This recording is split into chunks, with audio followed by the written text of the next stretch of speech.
Muito boa tarde, sejam bem-vindos ao Open Day da Unidade de Mama e vou deixar que a doutora Leonor vos dê as boas-vindas. Olá, boas tardes a todos. Estamos no Open Day da Unidade da Mama durante este mês em que se presta uma atenção especial às questões relacionadas com o cancro da mama. Estávamos há bocado aqui a tentar lembrar-nos de já quantas vezes é que fizemos este Open Day. Já foram algumas, eu peço desculpa, mas a gente já não sabe muito bem. Terá sido em 2014 que teremos começado. Enfim, já é um número razoável, uma experiência com alguns anos. O Open Day, como o nome significa, é um dia de trocas entre a nossa equipa da Unidade da Mama e aqueles que vêm ter connosco, sobretudo aquelas que vêm ter connosco, e em que vamos, como de costume, explicar algumas das coisas que estamos a fazer, neste ano com um enfoque especial na utilização de tecnologias de ponta em benefício dos doentes. As pessoas às vezes têm um bocadinho de medo de algumas das palavras que vão ser aqui hoje usadas e há algum receio talvez de que algumas dessas máquinas ou as coisas que a gente obtém das máquinas possam substituir outro tipo de contactos. Essa não é certamente a filosofia da Fundação Champalimau e certamente não a da Unidade da Mama. E uma das coisas que hoje ou duas coisas que vão hoje aqui acontecer é, por um lado, explicar quais são essas tecnologias que utilizamos, que vantagens é que essas tecnologias podem ter e, ao mesmo tempo, como é que tudo isso se concilia através de uma relação humana entre aqueles que nos procuram e os nossos profissionais. Nós temos muito orgulho na nossa Unidade da Mama, dirigida pela doutora Fátima Cardoso, temos muito orgulho na forma como, para além das questões todas de caráter técnico e de tratamento dos doentes, os nossos profissionais abordam a sua relação com os doentes, pondo-os à frente de tudo, e é também em torno destas questões que vamos aqui hoje conversar um bocadinho. Doutora Fátima, faz favor de fazer a apresentação. Obrigada.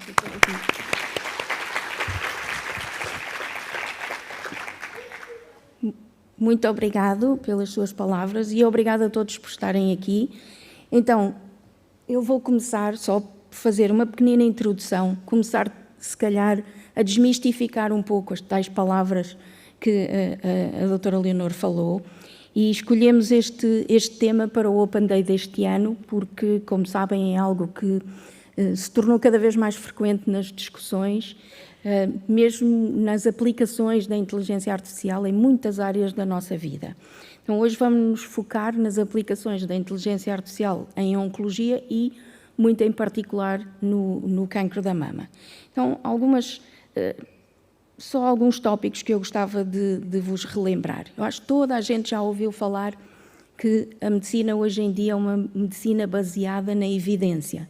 E o mesmo para a oncologia. A oncologia é baseada na evidência. Mas para nós termos evidência, nós precisamos de dados, precisamos de informação. E de onde é que podem vir esses dados para que nós possamos ter esta medicina baseada na evidência? Há inúmeras fontes de dados na área da saúde e na área da oncologia em particular. Por exemplo, os ensaios clínicos, que todos já ouviram falar, que são experiências, vamos dizer assim, mas em condições muito controladas. E depois existem vários outros tipos, por exemplo, bases de dados de testes genéticos ou outros biomarcadores. Os registros oncológicos também são uma fonte de informação muito importante. Outro tipo de ensaios que nós chamamos de ensaios mais pragmáticos, mais simplificados, mas que também nos dão informações muito importantes. Outras bases de dados de utilização de tratamento, também nos permitem saber quem é que está a utilizar os diferentes tipos de tratamento. E depois os nossos processos clínicos, que agora são processos clínicos eletrónicos, alguns deles mais estruturados do que outros, mas uma fonte de informação muito útil, e mesmo as redes sociais, os blogs, etc. E como veem aqui nesta descrição que eu fui fazendo, foi desde dados que são colhidos ou coletados em condições muito controladas, até dados que refletem a prática clínica ou a nossa vida de todos os dias.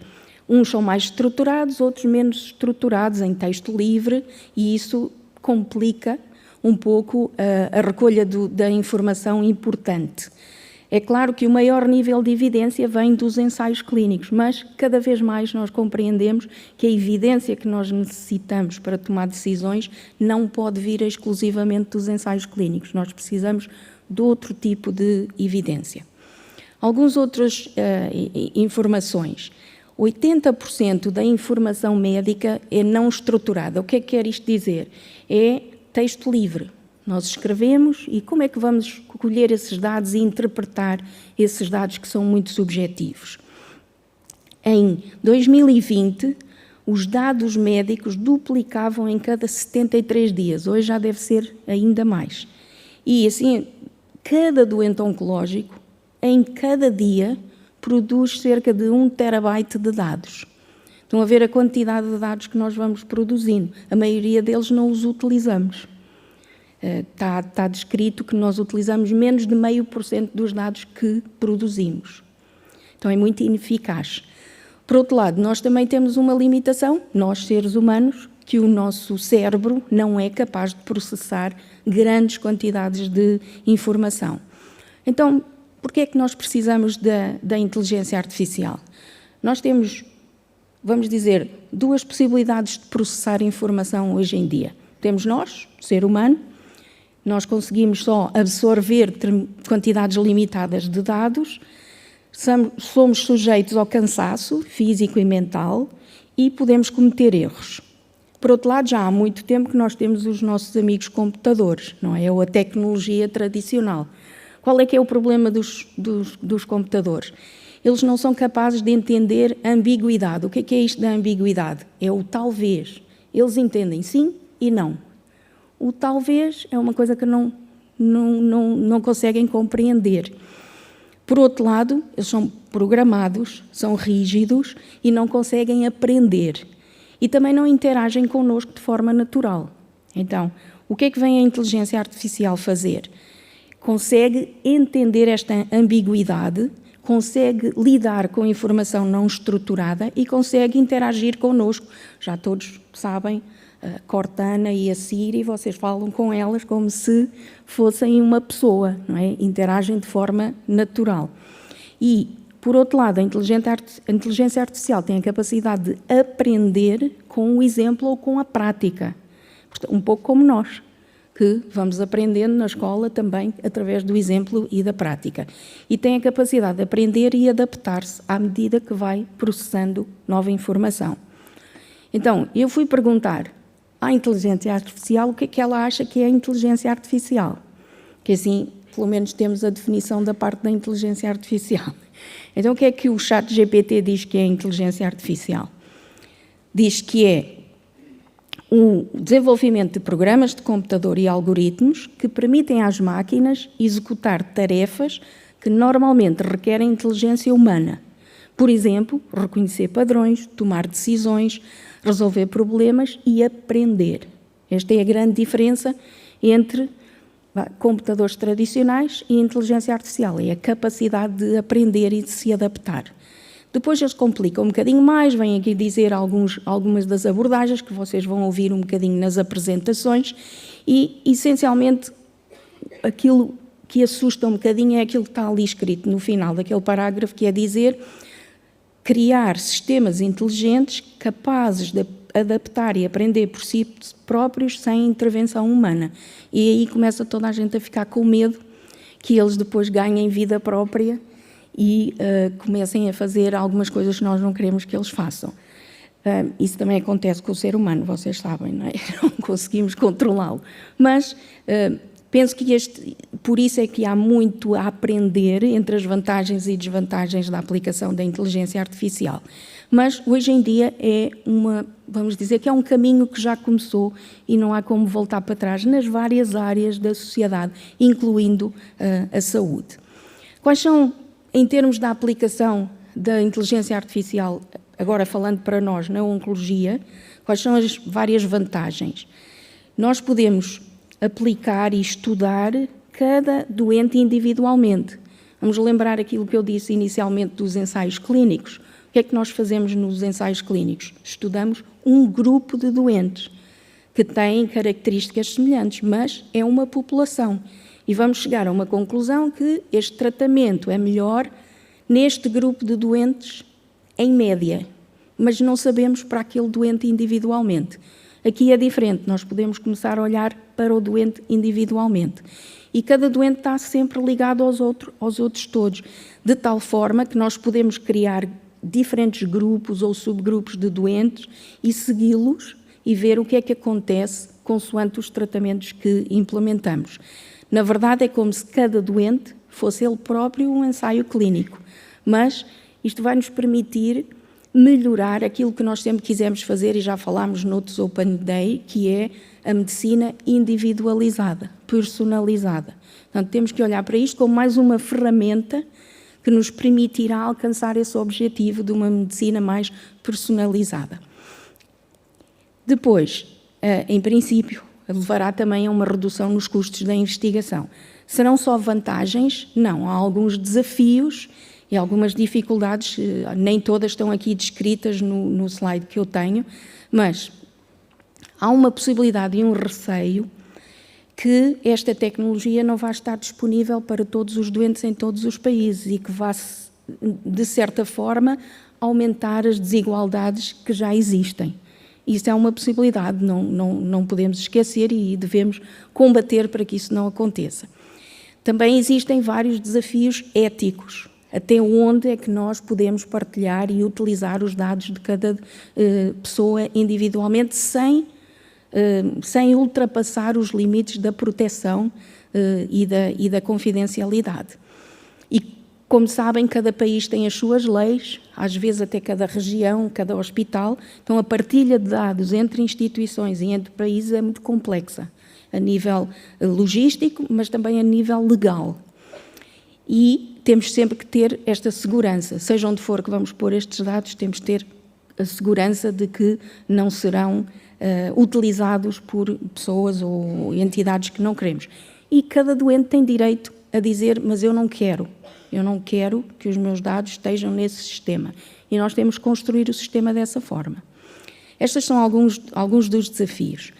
Agora, mais mostrando-vos como podemos aplicar a inteligência artificial na área do cancro da mama. Há várias aplicações já, eu não tenho, nem vou alongar-me muito.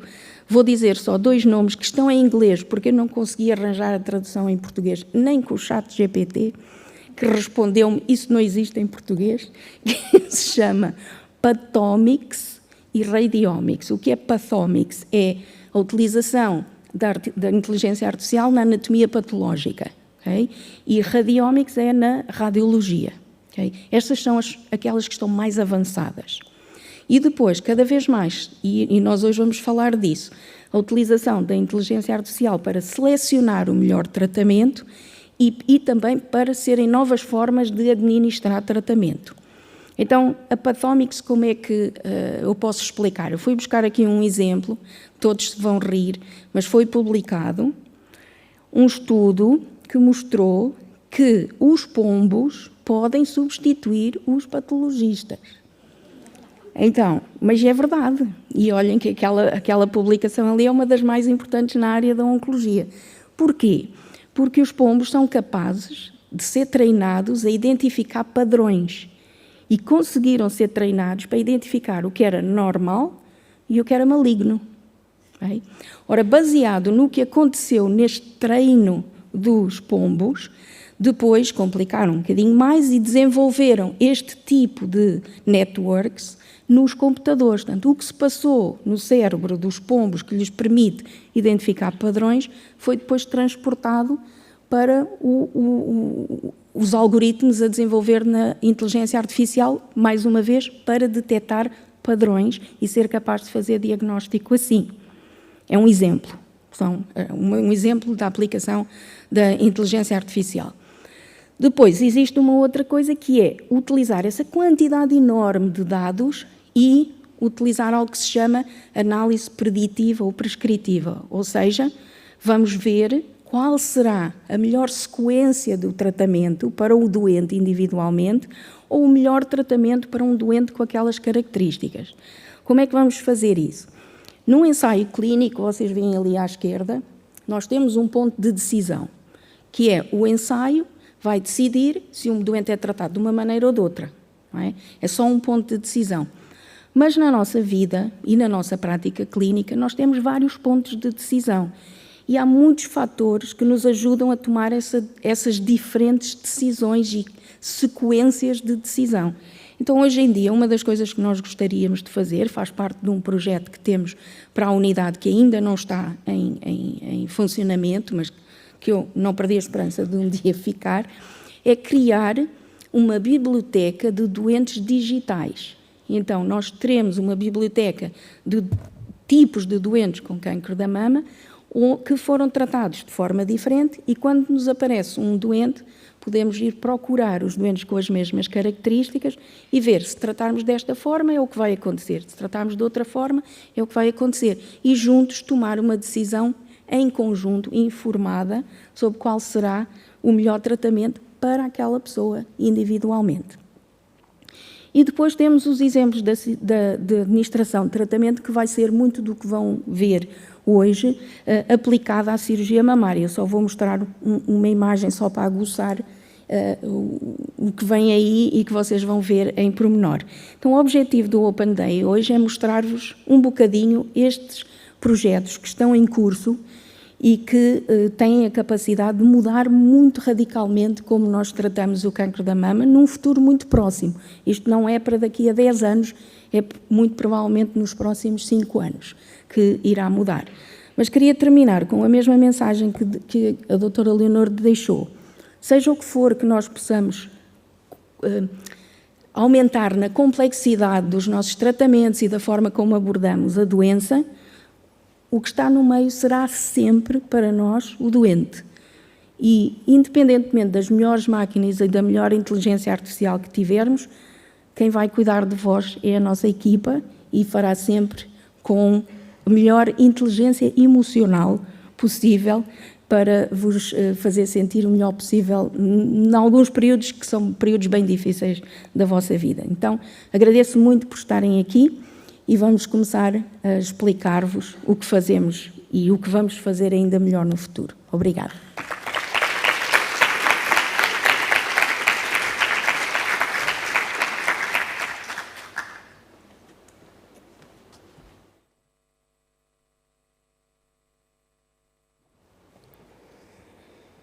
Ora, muito boa tarde. É um prazer estar aqui convosco e receber-vos aqui na nossa casa. Hoje já tiveram aqui a introdução pela doutora Fátima e agora vou-vos falar um bocadinho sobre a investigação sobre a inteligência artificial aplicada à saúde. E se nós formos para a rua e perguntarmos às pessoas o que é que a inteligência artificial fez por si, as pessoas vão ter alguma dificuldade e às vezes é preciso concretizar. Porquê é que fazemos investigação? Porque gostamos de resolver problemas. Portanto, os médicos e investigadores e os cientistas gostam de ter problemas e são felizes com os problemas. E quando não há problemas, eles gostam também de inventar problemas. Mas então, para a humanidade, isso significa o quê? Naturalmente, longevidade. Ou então, e porque hoje estamos no Open Day da Unidade da Mama, sobrevida. Ou seja, há 150 anos atrás, a esperança média de vida da humanidade era cerca de 40 anos. Hoje, passados 150 anos, mais que duplicou. À custa de quê? Dos comprimidos. Os humanos começaram a tomar comprimidos, a debelar as infecções e começaram a envelhecer. Com o envelhecimento vieram as doenças do envelhecimento, o cancro, as doenças neurodegenerativas, as doenças cardiovasculares e com isso começamos a falar, ou seja, aumentamos a longevidade, começamos a ter novas doenças e, por outro lado, começamos a preocupar-nos com a qualidade de vida. Porque ela também é importante, ou seja, se eu vos perguntar quantos de vós é que querem chegar até aos 150 anos, muito poucos vão levantar o braço. Mas se eu disser quantos de vocês querem chegar aos 150 anos e viver com a qualidade de vida com que tinham 60, quase que vamos ter uma resposta unânime. Mas olhamos para o caso específico da mulher. Estamos aqui a falar de aumentarmos a esperança média de vida dos 40 para os 80, mas existe um órgão em particular na mulher, que são os ovários, que têm um envelhecimento 2,5 vezes mais rápido que o resto do corpo. Isto quer dizer que estamos a falar em aumentar a longevidade, atualmente dos 80 para os 100 ou para os 150, mas a mulher aos 50 anos, mais ou menos, já tem um decréscimo importante da sua qualidade de vida com o advento da menopausa. e, portanto, que coloca as mulheres numa clara desvantagem, com inúmero impacto na sua função sexual, na sua aptidão, no seu bem-estar, no seu conforto.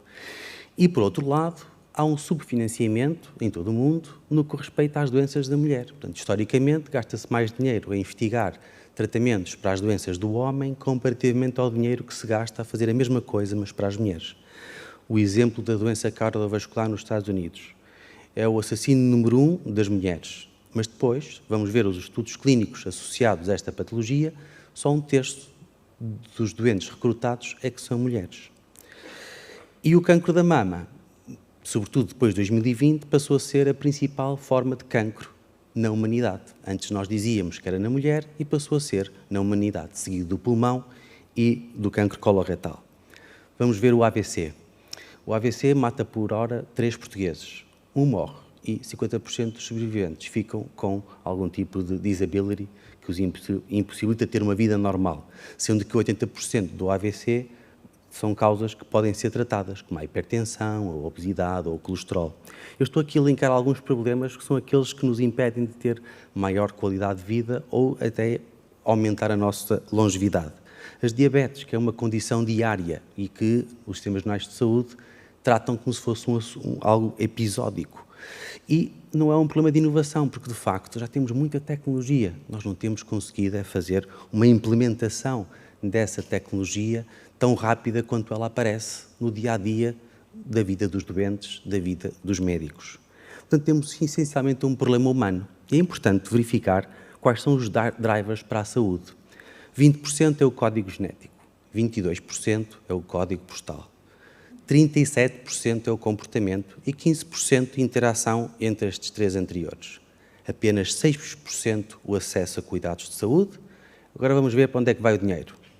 Para tratar doenças e apenas 9% para o comportamento.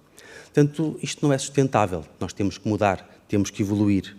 E em 2015, o Presidente Obama lançou uma iniciativa da medicina da precisão, ou seja, consciente destas dificuldades, com um envelope financeiro robusto, criar um novo braço da medicina com mais informação para tratar doenças crónicas como o cancro e como a diabetes. E, no fundo, o que nós estamos aqui a tentar é como é que podemos acompanhar a inovação tecnológica e fazer a sua implementação clínica para uma convergência entre os humanos e a inteligência artificial. O ano passado, a Comissão Europeia lançou o Espaço Europeu de Dados em Saúde. Portanto, isto está tudo a acontecer, mas parece que é tão rápido, tão azul e cor-de-rosa, mas, na verdade, as coisas não têm sido assim tão rápidas. Portanto, este foi o projeto lançado o ano passado, mas só vai acontecer daqui a 4 anos, se correr tudo bem. Por outro lado, depois assistimos a alguma disrupção no mercado da saúde. Vejam este exemplo, a Amazon, no início deste ano, lançou nos Estados Unidos um plano de subscrição de $5 por mês, em que os doentes têm acesso a 40, 60 medicamentos genéricos que tratam cerca de 80 doentes. Portanto, é algo que é verdadeiramente transformador. A gente fala tanto em tecnologia e em inteligência artificial e depois há aqui um mecanismo de negócio que realmente transforma o acesso de medicamentos para os doentes. Portanto, está a haver uma fragmentação com a entrada de novos players. A Google, o ChatGPT, a Microsoft, a Apple, a Nvidia, das placas gráficas dos jogos. Portanto, e esta entrada destes novos parceiros mais tecnológicos acho que vão disruptir e vão trazer coisas muito boas e maravilhosas para o nosso dia-a-dia. Isto porque, felizmente, os humanos passam menos de 1% nos hospitais. Portanto, nós só temos aqueles dados estruturados que a doutora Fátima falava na apresentação anterior, nós apenas captamos menos de 1% da vida dos doentes. Ora, para termos mais informação, para criarmos um novo braço armado de medicina personalizada, nós temos que coletar os dados que os doentes produzem quando não estão nos hospitais, para citar um exemplo. E, na verdade, o Sr. Eric Topol, que é um cardiologista norte-americano que escreve muito sobre a inteligência artificial, diz que o doente vai ser o Chief Operating Officer do ecossistema em saúde. Ele hoje é um Zé Ninguém, mas no futuro ele vai ser o ator principal desta mudança. E venho-vos aqui um exemplo, que estamos a falar em cancro da mama, de uma publicação e que foi publicitada o ano passado na ASCO, que é um encontro de cirurgia oncológica muito famoso que acontece todos os anos em Chicago, e só porque fizeram um estudo comparativo em doentes com cancro da mama avançado, com um subtipo específico, agora para aqui não interessa, mas aqui houve um conjunto de doentes que utilizou uma plataforma que coleta estes dados quando os doentes estão fora do hospital, para, com a inteligência artificial, gerir melhor sinais e sintomas dos doentes. E só porque estes doentes usaram esta aplicação foi considerado um fator prognóstico independente de sobrevida, ou seja, estes doentes, só porque usaram a aplicação, viveram mais tempo do que o braço controle. Isto é muito fácil de explicar, porque os doentes que têm os seus sinais e sintomas bem geridos têm menos complicações. Quando têm menos complicações, podem tomar o medicamento até ao fim, ou seja, não têm que reduzir a dose, por exemplo, da quimioterapia. Ora, se todos os ciclos os doentes cumprem 100% da dose, o seu efeito é maximizado e, portanto, é assim que se obtêm ganhos de sobrevida.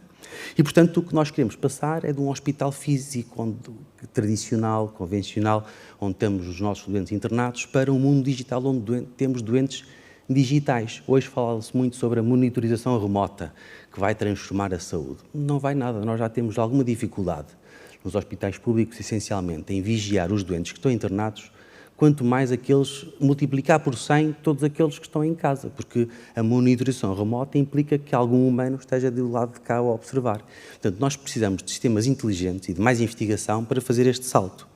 E depois temos que fazer os dados fluir, como a doutora Fátima estava muito bem a explicar. Os dados só ganham valor, tal como a eletricidade, quando eles fluem de um sítio para o outro, para que nós possamos, de facto, fazer a investigação que produz os algoritmos e os programas que ouviram na palestra anterior, para que depois o médico possa ter uma decisão informada para o doente e que ele possa escolher.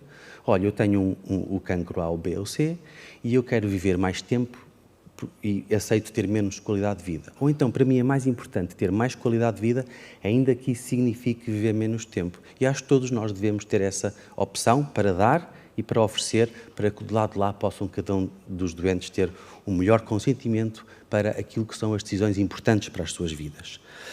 E porque estamos a falar de dados, e fala-se muito de interoperabilidade, porque os dados têm que fluir e andar de um lado para o outro. Queria também anunciar-vos que há 2 semanas a Fundação Champalimaud cumpriu um grande projeto de interoperabilidade e armazenamento de dados em saúde para investigação. Ou seja, pela primeira vez em Portugal conseguimos, por exemplo, tirar dados de imagem das livrarias dos processos clínicos eletrónicos dos hospitais e colocá-los à disposição dos investigadores, neste caso de um projeto específico associado ao PRR Nacional, para que os investigadores de diferentes instituições possam ter acesso a estes dados de uma forma digital e possam desenvolver novos algoritmos de inteligência artificial.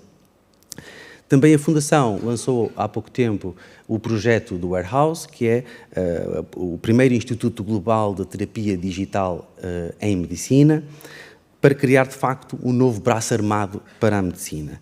E nós falamos muito que a inteligência artificial vai mudar o mundo, vai mudar a saúde, é tudo tão extraordinário, mas depois os atores que vão, de facto, trabalhar com os doentes são os médicos. E dou-vos aqui o exemplo. Há 2 anos, o Instituto Humanitas, em Milão, criou um novo curso com um duplo grau, Medicina e Engenharia Biomédica. O mês passado, a Universidade do Texas lançou o primeiro curso de Medicina e Inteligência Artificial para capacitar os médicos de serem os líderes da implementação da inteligência artificial no dia-a-dia com os doentes através de uma medicina baseada na evidência, ou seja, estudos clínicos que possam comprovar que a introdução de uma tecnologia é superior ao standard que nós temos hoje. Para vos dizer também que a Fundação Champalimaud lançou, juntamente com a Sociedade Europeia de Cirurgia Oncológica, o primeiro curso desta sociedade de inteligência artificial para médicos radiologistas e cirurgiões. Vamos dar os princípios básicos da programação a estes médicos, para que depois eles possam, nos seus hospitais, serem os drivers desta mudança e desta implementação, para fazer mais investigação e provar que, assim, este é o caminho para os melhores outcomes. Para vos dizer também que a Fundação Champalimaud, juntamente com a Faculdade de Medicina, lançou-se num novo projeto para criar uma disciplina optativa de inteligência artificial em saúde, 30 horas de aulas teórico-práticas, a serem lecionadas no Teaching Lab da Fundação Champalimaud, portanto, o contributo da nossa Fundação para ajudar a formar os estudantes de medicina do futuro para que eles possam compreender como é que funcionam para que possam melhor aplicar. Ninguém imagina que um piloto comercial de um Boeing 787 só tenha o brevet para poder pilotar um avião. Tem que ter conhecimentos de engenharia mecânica para poder pilotar, porque tem que compreender como é que funciona um avião. Portanto, é este esforço que a Fundação procura dar à sociedade para que possamos ajudar todos os stakeholders em saúde a implementar e a fazer mais e melhor e, de facto, a criar um impacto na vida dos doentes, para que os doentes possam viver mais tempo e com qualidade de vida e para que os que não estão doentes consigam também ver maximizada a sua longevidade. E fazendo mote às palestrantes anteriores, o futuro da medicina não vai ser apenas digital, ele vai continuar a ser humano, porque vão continuar a haver médicos, a haver enfermeiros e outros profissionais de saúde. Estamos aqui para vocês, para vos poder dar um futuro melhor. Obrigado.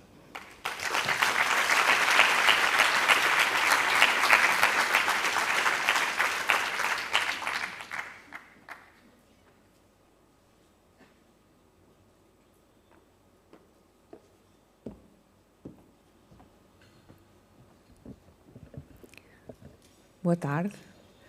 Então, eu acho que agora vamos começar a falar um bocadinho dos exemplos do que se faz e vamos passar a um primeiro exemplo que temos aqui em curso e que é um projeto que é da nossa unidade e que nos diz a todos muito. E então, este é um exemplo prático e eu tentei torná-lo o mais prático possível para que toda a gente consiga perceber bem o que é que ele quer fazer.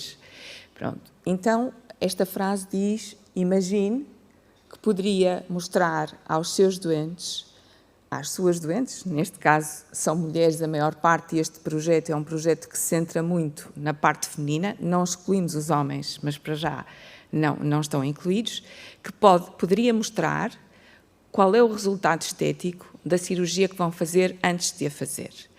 Portanto, este é o teaser do nosso projeto. Porquê é que ele existe? Porque 30% das mulheres ficam decepcionadas com o resultado da cirurgia. Há várias razões para isso. Ou porque o resultado é mesmo mau, ou porque o cirurgião é mau, mas às vezes não é isso. Há uma expectativa que não corresponde à realidade. E a nossa convicção é que há outras razões por trás disso. Quando nós estivemos na época da pandemia, toda a gente começou a comprar online. Toda a gente comprava online. E o que aconteceu é que online shopping significava para as companhias uma alta taxa de retorno, que era um problema enorme do ponto de vista comercial. Então, as companhias mais avançadas criaram uma coisa que se chama Fashion Fit Technology, ou seja, criam avatares das pessoas e as pessoas, quando compram a roupa, experimentam a roupa no seu próprio modelo, ou seja, a probabilidade de ficar tão mal, ou seja, de ficar arrumado no armário, é muito menor e a probabilidade de retorno é também menor. E, portanto, esta tecnologia Fashion Fit é um bocadinho, vai tentar explicar-vos um bocadinho o que é o projeto Cinderela. Portanto, como é que nós construímos este projeto? Isso é muito importante. Primeiro, precisamos de tecnologia, software, fotografias das pessoas, e vão perceber porquê, inteligência artificial e, claramente, equipas de várias áreas e dinheiro. Sem isso, custa muito dizer, mas a verdade é que nós conseguimos fazer algumas coisas, mas para fazer coisas em larga escala precisamos de fundos, senão não é possível. Pronto, isto é só para explicar qual é o panorama do projeto e dizer que essas tais equipas não são só equipas clínicas, mas são também equipas académicas e muita tecnologia associada. Então, a tecnologia. E já viram falar das bases de dados digitais, da tecnologia digital em saúde e, basicamente, nós utilizamos uma companhia com a qual já trabalhamos que nos foi construir uma base de dados digital que nos vai permitir depois introduzir não só os dados das doentes, mas conectar a vários outros aspectos que são importantes para este projeto. Nomeadamente, o que nós queríamos aqui era, quando estamos a escolher a roupa, nós temos um catálogo de roupas, certo? E o que nós queríamos era tornar esta plataforma para os doentes com informação suficiente para eles saberem, por exemplo, se escolherem esta camisola, se for lavada, não fica completamente estragada. E isto aplica-se, é só um exemplo, às nossas cirurgias, ou seja, as cirurgias que nós fazemos todos os dias por cancro da mama podem ser uma variedade enorme e têm indicações diferentes. Podem ser mais simples, podem ser mais complexas, podem implicar o juntar de técnicas de cirurgia plástica para melhorar o resultado estético e, portanto, nós tínhamos que construir esta informação. Mas esta informação não é a mesma ou não é lida da mesma forma por pessoas diferentes. Uma pessoa mais nova, mais preocupada com os resultados, com as complicações, provavelmente deseja mais informação, e eu agora estou a ser um bocadinho biased, porque uma pessoa não é por ser mais velha que não quer mais informação, mas apenas para explicar que há pessoas diferentes que pretendem informação diferente. E, portanto, nós tivemos que construir uma aplicação que usasse a informação de forma diferente para pessoas diferentes. Depois, nós queríamos ter fotografias de toda a gente como temos. As pessoas que são tratadas aqui na unidade de mama sabem que faz parte do nosso approach tirar fotografias. Mas tirar fotografias não só é difícil, como custa muito em termos de custo humano e tecnológico, como depois as fotografias não são standard. E então, nós lembramos de tirar fotografias de uma forma mais automática. Utilizamos uma empresa que produz robôs para fotografia e criamos o nosso próprio robô que vai criar o avatar no qual nós vamos aplicar as cirurgias que queremos ter. E, portanto, o que estão a ver ali é uma imagem do nosso robô fotográfico, que se chama Pink, e que tira fotografias que são imediatamente exportadas para aquela plataforma digital que nós criamos, para depois lhes podermos aplicar a roupa que nós queremos. A roupa no sentido da cirurgia que vamos fazer. Hi, I'm Leonor, a breast nurse, and I'll try to walk you through Isto agora está muito alto, mas criamos vários vídeos de aproximação das nossas enfermeiras à cirurgia em várias línguas, porque este projeto, como viram, implica países diferentes, e que explicam, sem ser preciso estar sempre perante uma enfermeira, o que é que vai acontecer na cirurgia e como é que isso vai decorrer. Mais do que isso, criamos vídeos de todas as cirurgias diferentes, em 6 línguas diferentes, com avatares que permitem às doentes ver como é que se faz uma cirurgia sem serem confrontados com imagens que para muitas pessoas são chocantes. As pessoas não gostam de ver sangue, não gostam. E quando têm bonecos, é mais fácil de ver como é que uma cirurgia decorre. Isto foi tudo criado e encaixado numa aplicação que se chama Cinderela e que está disponível na plataforma da tal companhia que produz soluções digitais. E então, para testar, como diz a doutora Fátima, isto está um bocadinho agora na fase de ensaio clínico. Há uma fase onde temos que testar, ou seja, para eu conseguir e para nós conseguirmos, como equipa, dizer ao mundo esta solução é melhor do que a que tem até agora, temos de comparar esta solução com o clássico. E o clássico é, o médico vai operar a doente e vai-lhe explicar como é que a cirurgia vai ser. De acordo com o seu jeito para explicar e com o talento que tem para fazer desenho, a pessoa fica mais ou menos esclarecida. Como alternativa, nós podemos incluir a doente no ensaio clínico. Neste momento, isto é feito com um sorteio, ou seja, as pessoas são sorteadas para calhar no braço controle ou no braço intervenção, e se calhar no braço intervenção vai ter acesso à tal plataforma digital, com as fotografias e com o suposto resultado da cirurgia, não em si própria, porque nós vamos fazer isso mais adiante no processo, mas em mulheres que tenham um aspecto muito parecido e que tenham feito a mesma cirurgia. E podemos mostrar resultados muito bons, resultados não tão bons e resultados maus, porque nem sempre a cirurgia corre bem. E, portanto, isto é o que acontece com a nossa aplicação. Nós fazemos um sorteio, depois que a senhora diz que aceita entrar no ensaio, e fazemos o upload das fotografias na plataforma digital, e o que acontece, e agora vou passar um bocadinho depressa, o que acontece é que, imediatamente a seguir, a senhora vai ter acesso não só a toda a informação sobre as cirurgias, aos vídeos passados pelas enfermeiras, às informações todas sobre a cirurgia em níveis diferentes de complexidade. Como estão a ver, nós temos 3 níveis de complexidade, a complexidade simples, média e avançada.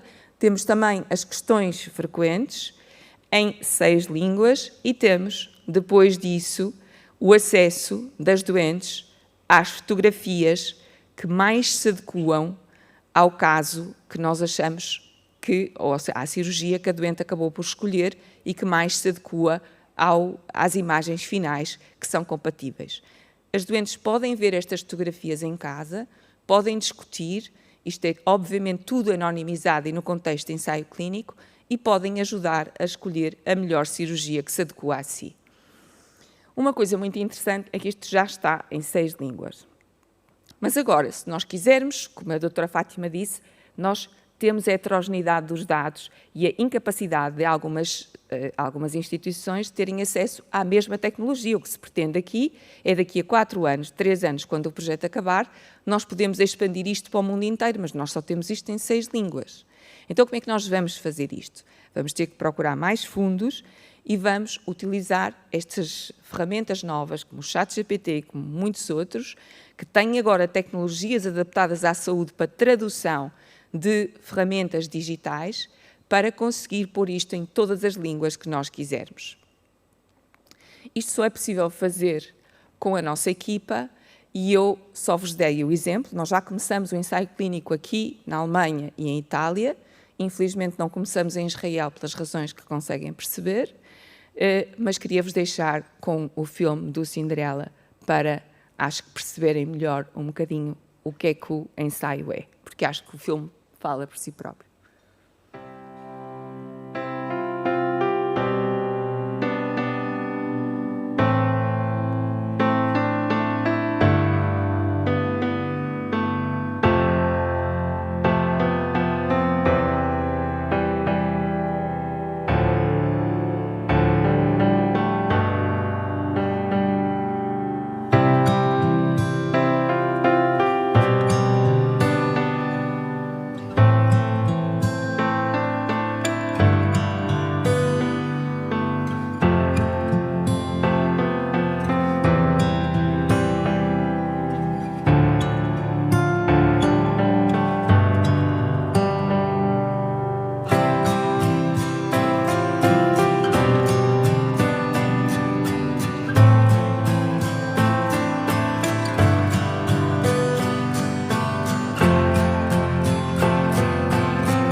Boa noite, obrigado por terem vindo.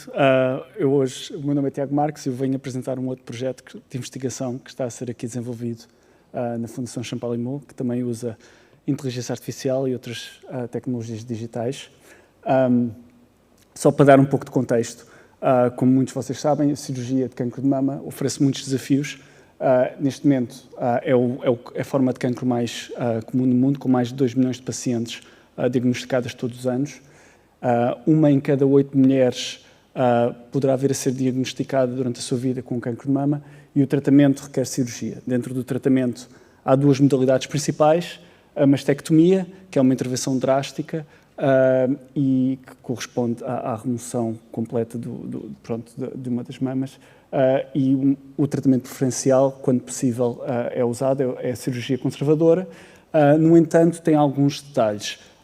Requer uma localização pré-operatória do tumor, para remover só o tumor, deixando o resto da mama intacta, e muitas vezes existe uma falha de remover completamente todos os tecidos cancerígenos, existe uma necessidade de uma segunda intervenção, e isto acontece em cerca de 30% dos casos. Portanto, para resolver muitos destes problemas cirúrgicos no tratamento de cancro de mama, a Fundação Champalimaud criou uma nova unidade de investigação, que é o Laboratório de Cirurgia Digital.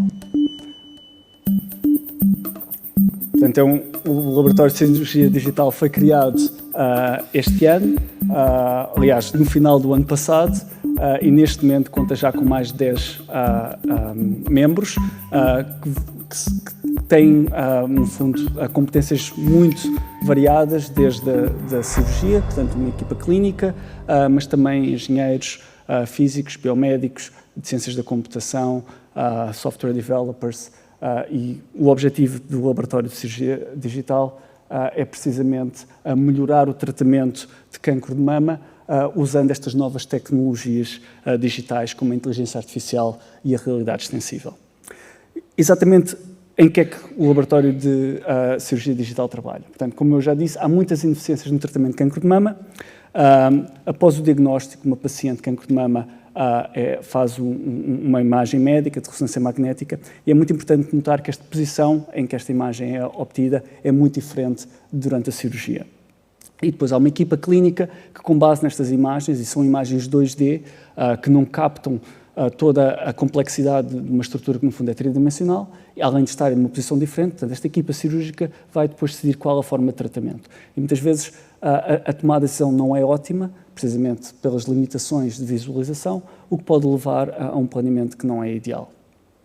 No caso da cirurgia conservadora, é necessário fazer a tal localização pré-operatória e, neste momento, em pleno século XXI, a forma mais comum a nível mundial consiste na inserção de uma guia metálica dentro da mama da paciente até ao tumor.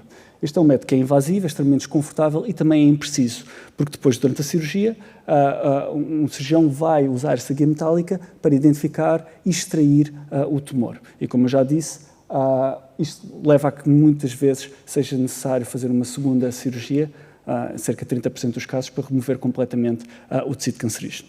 E, portanto, dentro do Laboratório de Cirurgia Digital, nós temos estado a trabalhar numa alternativa a esta forma de tratamento. E conceptualizamos uma nova tecnologia que, no fundo, consiste em aumentar as capacidades do cirurgião. Portanto, a nossa tecnologia não tem o objetivo de substituir o médico, mas sim de lhe dar novas capacidades para que, durante a cirurgia, consiga ver a localização do tumor dentro do corpo da paciente. E para isso usamos as novas tecnologias de realidade aumentada, de inteligência artificial, precisamente para aumentar a visão do médico, para além da visão biológica, que lhe é natural. Isto é feito através de vários dispositivos de hardware, integrados também com software que nós estamos a desenvolver aqui na Fundação Champalimau. Portanto, o nome da tecnologia nós designamos Breast XR e, no fundo, consiste numa plataforma imagiológica que projeta imagens que são extraídas da ressonância magnética no corpo da paciente durante a cirurgia. Para isso, consiste em 3 componentes fulcrais. A primeira é a construção de modelos digitais de mama de alta fiabilidade, que são construídos usando algoritmos de inteligência artificial avançados, que permitem processar automaticamente os dados de ressonância magnética e prever como é que os tecidos mamários se vão deformar com a mudança de posição da paciente entre o instante de imagem médica e o instante cirúrgico. Depois temos um sistema inteligente de detecção 3D, que consiste numa série de câmaras, que são umas câmaras especiais que, para além de terem os sensores de cor, têm também sensores de profundidade que permitem obter em tempo real, no fundo, um scan de superfície da paciente no bloco operatório, para que consigamos alinhar os modelos 3D que vêm da ressonância magnética com a paciente e, através de um dispositivo de realidade extensível, portanto, estes óculos que vocês podem experimentar lá fora numa pequena demonstração que temos, o cirurgião consiga ver dentro do corpo da paciente, através da pele, a localização do tumor. Portanto, agora que foi explicado mais ou menos como é que a nossa tecnologia funciona, vocês conseguem perceber como é que vai alterar o tratamento tradicional. Portanto, temos na mesma a imagem médica, mas agora os nossos algoritmos de inteligência artificial conseguem fazer esta transformação de posse. E outro tipo de algoritmos constrói estes modelos 3D de alta fiabilidade que vão ser usados pela equipa clínica para melhor planear a cirurgia. A nossa tecnologia também vai eliminar a necessidade da localização pré-operatória. Isto resulta em menos dor para a paciente, a menos visitas das pacientes à clínica e também reduzir custos para a clínica.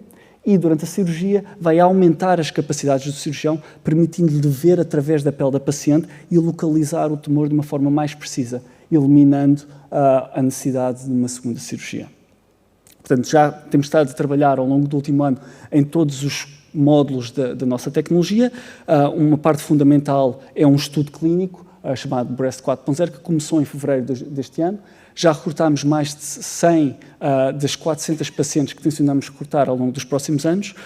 Estes dados estão a ser completamente processados na clínica, na infraestrutura que o Dr. Pedro apresentou há pouco. Portanto, os dados são recolhidos na clínica e são transferidos de uma forma altamente segura para a equipa de investigação.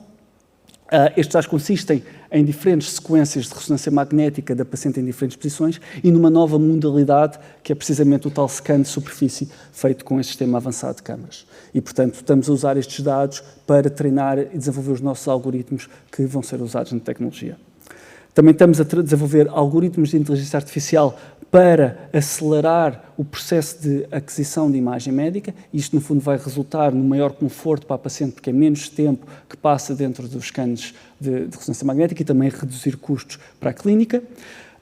A suportar tudo isto, há a tal infraestrutura de dados clínicos com suporte de inteligência artificial, que permite treinar estes modelos com dados previamente anotados.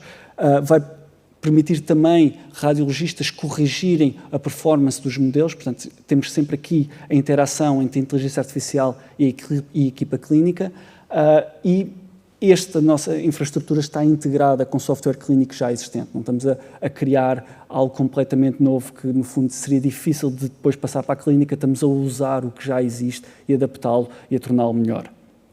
E pronto, e também vai permitir avaliar a resposta ao tratamento e a agressividade do tumor como uma das aplicações também desta infraestrutura. Estamos a desenvolver os algoritmos para segmentar os dados. Ali conseguem ver do lado esquerdo uma imagem de ressonância magnética bruta e do lado direito os diferentes tecidos, tanto a gordura como o tecido fibroglandular segmentado, usando um destes algoritmos de inteligência artificial, que depois conseguimos construir um modelo anatómico 3D. Também estamos a simular como é que os tecidos se comportam com a mudança de posição da paciente. Para isso usamos a simulação biomecânica e conseguem ver aqui como é que, através desta simulação, a geometria da mama da paciente muda de uma posição de barriga para baixo para uma posição de barriga para cima, portanto o efeito da gravidade neste cisel, que é extremamente complicado de simular. E estamos a trabalhar no sistema inteligente de detecção 3D. Para tal, usamos dentro da nossa sala digital um sistema avançado de câmaras que calibramos e, usando depois a visão de computador, aprendizagem máquina e computação gráfica, conseguimos, no fundo, criar estes scans de superfície e fundir informação de múltiplos sensores de uma forma bastante fidedigna. E estamos a trabalhar para assegurar uma baixa latência para que este dispositivo possa ser utilizado em tempo real durante a cirurgia.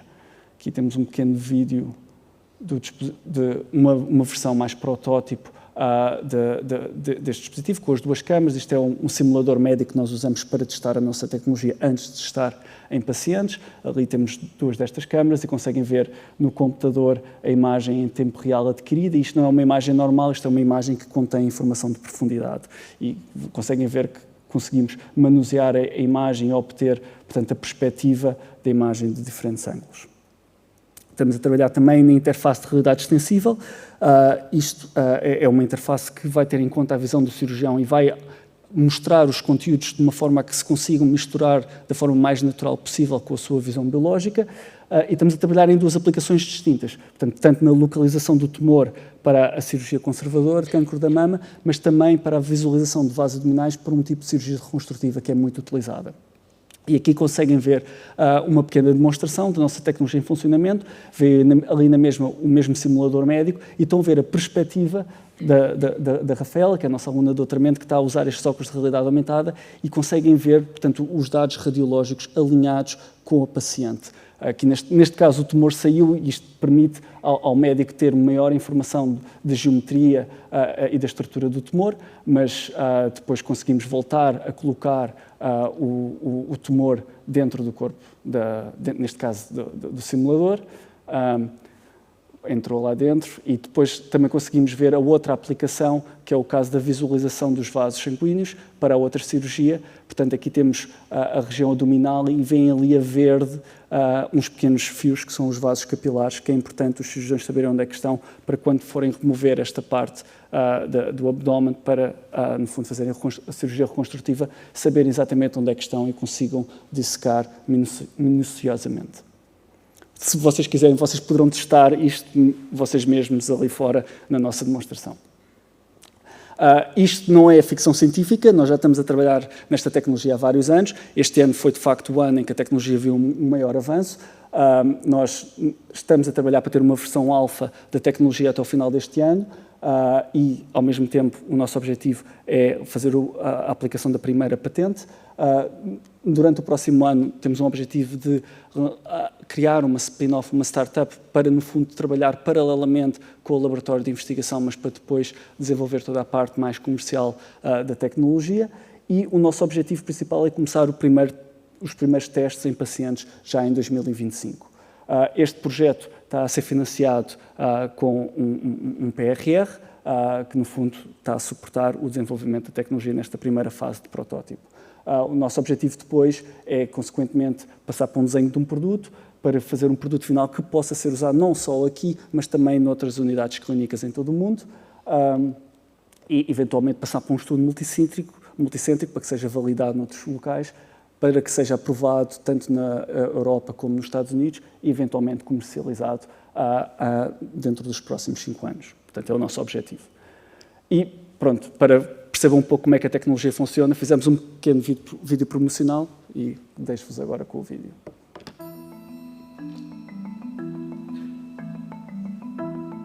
Breast cancer is the world's most common form of cancer, with 1 in every 8 women developing it during their lives.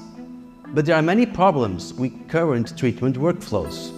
In order to localize a tumor prior to surgery, a metallic wire is inserted inside the patient's breast, which is extremely uncomfortable and imprecise. Our team has been working tirelessly to solve this issue. Combining artificial intelligence and extended reality technologies, we have developed a novel medical device to accurately locate the tumor with zero pain to the patient and unprecedented accuracy.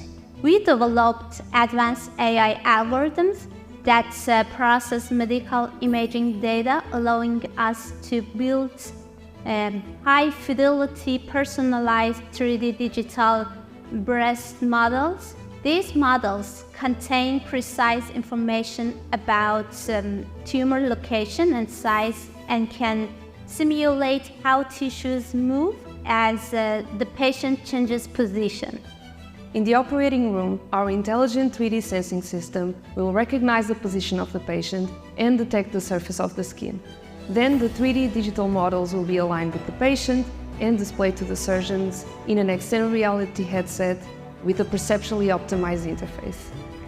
Ultimately, our technology will allow surgeons to see through the patient's skin, leading to more accurate surgeries. It will also save costs to hospitals and cancer clinics, and, more importantly, it will improve patients' outcomes, leading to better quality of life. We welcome you to join us in revolutionizing breast cancer surgery.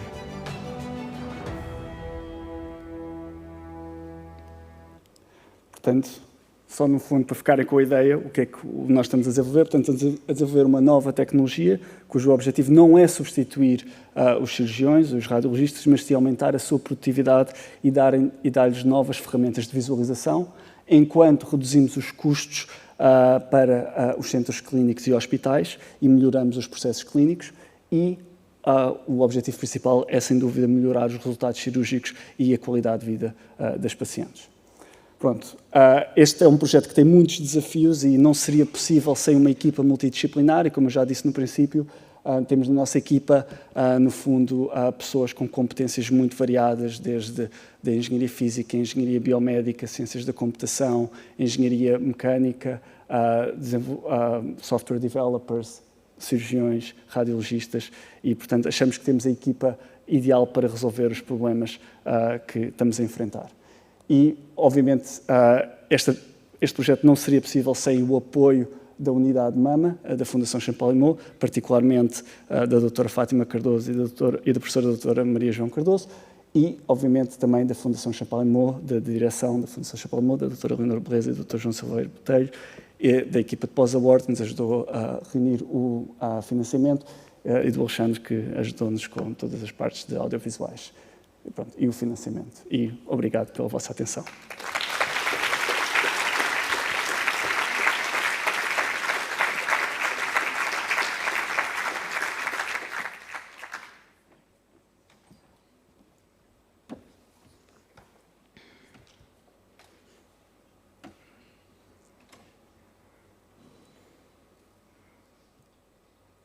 Então, após estas apresentações, eu vou terminar falando um bocadinho dos projetos que atualmente também temos na Unidade de Mama, que nos podem ajudar a melhorarmos a nossa comunicação entre o doente e o profissional de saúde.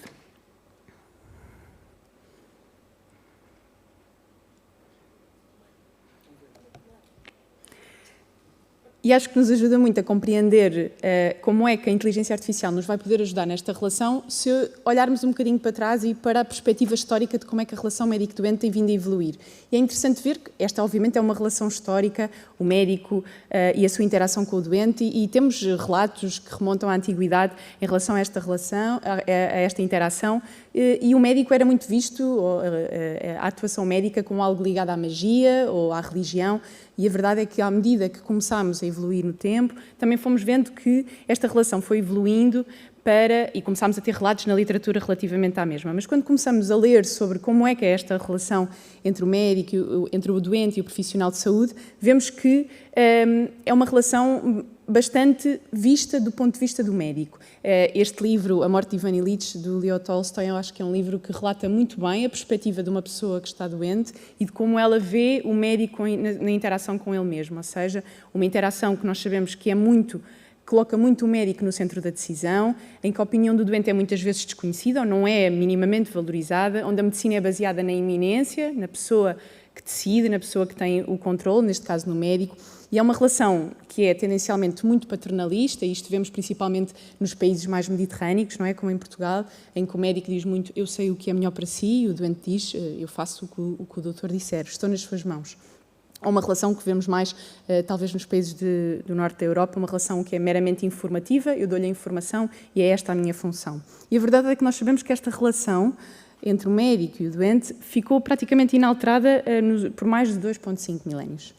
Entretanto, no século XIX, no final do século XIX e no início do século XX, vimos um grande avanço tecnológico e científico que também nos permitiu que começássemos a ter aquilo que já ouvimos falar aqui hoje, a medicina baseada na evidência. E com a evidência veio o médico trazer cada vez mais informação, mas mantendo esta relação bastante distante e impessoal. O médico é uma figura superior que se destaca em relação ao doente, que vai cuidar do doente, e esta relação manteve-se assim, mas conseguimos começar a ver, principalmente com o maior acesso à informação que as pessoas começaram a ter, e obviamente com o progresso médico e inovação tecnológica, que chegámos hoje em dia àquilo que se pretende ser uma relação entre o profissional de saúde e o doente, de participação mútua, de decisão partilhada, que seja baseada na medicina de precisão, que permita incorporar as recomendações que existem, mas que também permita centrar o doente na decisão. E, obviamente, que o desafio atual, sendo esta a nossa realidade atual, é de que maneira é que nós vamos conseguir integrar esta nova forma de medicina, a medicina que vai para além da medicina baseada na evidência, como já aqui falámos, mas sim a medicina baseada na inteligência, como é que ela nos pode ajudar a melhorar esta interação. Para percebermos como é que, de facto, podemos melhorar esta interação, é importante percebermos também quais são os desafios nesta relação. E, dando o exemplo de uma consulta, um doente e um médico sentados um à frente do outro, a verdade é que temos dois intervenientes que têm contextos diferentes, expectativas diferentes, educação diferente, literacia diferente, percebem de forma diferente em relação ao assunto que vai ser ali abordado e têm agendas diferentes para aquele tempo em que estão juntos. A preocupação do médico é em comunicar resultados, avaliar sintomas, explicar os efeitos secundários de um tratamento, discutir opções terapêuticas, partilhar notícias às vezes menos boas do que outras, e do outro lado temos uma pessoa que tem uma doença oncológica, neste caso um cancro de mama, e que tem muitas dúvidas, receios, medos, preocupações, expectativas, objetivos, desejos e necessidades. E sabemos que o sucesso desta relação é fulcral e que a comunicação efetiva entre estes dois intervenientes não só vai melhorar a qualidade dos cuidados que vão ser prestados, como vai permitir que o doente saia daqui mais satisfeito, que adira melhor aos tratamentos porque os vai compreender melhor, que reduza os efeitos secundários porque também vai perceber melhor como é que os tratamentos funcionam e o que é que pode correr menos bem, e nós sabemos que isto pode inclusive ter impacto no prognóstico e, portanto, na sobrevivência. Mas então, como é que a inteligência artificial pode ajudar a melhorar esta interação, que é cheia de desafios, mas é tão importante que seja bem sucedida? Por um lado, claramente na simplificação da informação, como aqui ouvimos falar e vos darei exemplos mais concretos, na melhoria da equidade e, assim, na facilitação da decisão partilhada. E, por outro lado, melhorando a literacia em saúde, levando, assim, à capacitação das pessoas e permitindo predizer resultados ou incidentes. Vamos olhar um bocadinho em mais detalhe para estes dois exemplos. Começando pela forma como a inteligência artificial nos pode ajudar a simplificar a informação e a melhorar, então, a equidade. Primeiro, é importante compreendermos o que é que estamos aqui a falar, ou seja, quando falamos de que a inteligência artificial nos pode ajudar a simplificar a informação e, assim, a melhorar a equidade, é importante percebermos que equidade é diferente de igualdade. E esta imagem tenta relatar mais ou menos isto, ou seja, quando eu falo de igualdade, de um médico significa que um médico dá o mesmo tratamento a todos os doentes e esse tratamento, ou neste caso, essa forma de comunicação, vai servir melhor uns do que outros. Se eu falar da mesma maneira para 3 pessoas diferentes, com certeza que, de acordo com o seu contexto, com a sua literacia, com a sua educação, a forma como está naquele momento de onde vem, as suas crenças e as suas expectativas, umas vão compreender perfeitamente e outras não vão perceber nada. Mas equidade é eu conseguir adaptar o meu discurso de acordo com as necessidades, com o contexto, com a educação de cada pessoa e, portanto, com essa adaptação, conseguir que todos, no fundo, tenham acesso àquilo que eu quero que eles vejam aqui, muito bem exemplificado com esta imagem de as 3 pessoas conseguirem ver para além da barreira e verem aquilo que eu quero que eles vejam. Mas a verdade é que a realidade é muito esta, não é? Nós temos momentos em que falamos, se calhar, muito bem e tudo vai ser compreendido, outros momentos em que nada vai ser compreendido e temos dificuldade, muitas vezes, em ajustar o nosso discurso. O que é que a inteligência artificial nos pode ajudar a fazer? No fundo, a retirar esta barreira, ou seja, a permitir que a comunicação flua tão bem que realmente permitimos que a equidade tenha um novo nível e, ou seja, médico e doente estejam numa relação tão igual de comunicação em que vai haver um fluxo de informação que permita verdadeiramente que consigam ser tomadas decisões partilhadas e decisões que possam beneficiar o doente em termos dos seus resultados.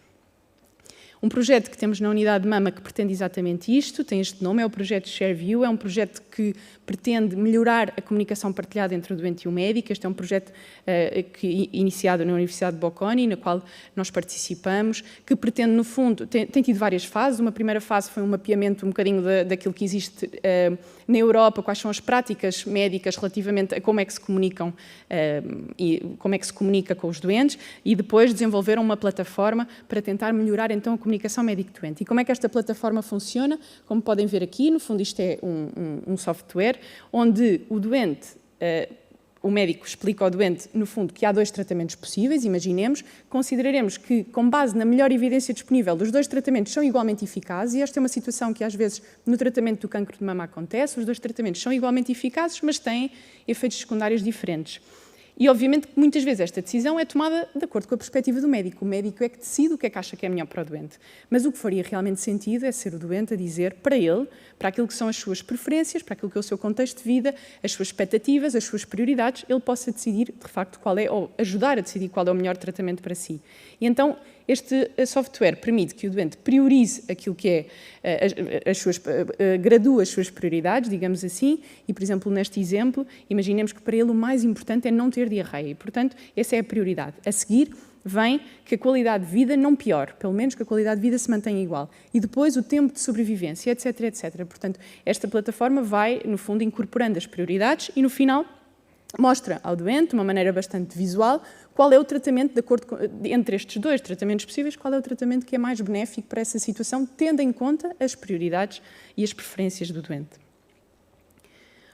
Por outro lado, sem dúvida que a inteligência artificial, como aqui já foi falado, ao melhorar a literacia em saúde, ou seja, o conhecimento do doente, pode também capacitá-lo mais para tomar decisões e assim nos permitir melhor predizer resultados ou prevenir incidentes.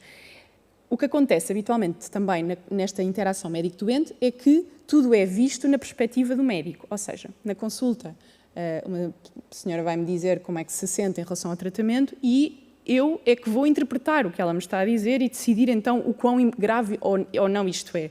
Mas quão mais interessante seria se fosse ao contrário, porque a verdade é que sabemos que este método é muito falível e temos vários estudos, como este que aqui vêm, que mostra a discrepância da percepção de um sintoma tido entre os médicos e os doentes, ou seja, que na prática os médicos detectam muito menos sintomas do que aqueles que existem e que são reportados pelo doente. Se pusermos os doentes e os médicos a dizer o que percepcionaram dos sintomas dos doentes e os doentes a dizerem o que verdadeiramente sentem, há uma discrepância muito grande, o que significa que claramente os médicos não percepcionam ou não conseguem captar tudo aquilo que são os sintomas sentidos pelas pessoas. E, portanto, nada melhor do que dar voz às pessoas e deixá-las a elas dizerem qual é a gravidade dos sintomas, o que é que sentem e quanto é que sentem. E sabemos que isto também, já de estudos publicados, aqui também já falados, sabemos que isto é melhor, ou seja, que se nós deixarmos os doentes falarem, se utilizarmos estas ferramentas chamadas Patient Reported Outcomes, que hoje já foram aqui faladas, se lhes dermos a possibilidade de reportar os seus eventos adversos,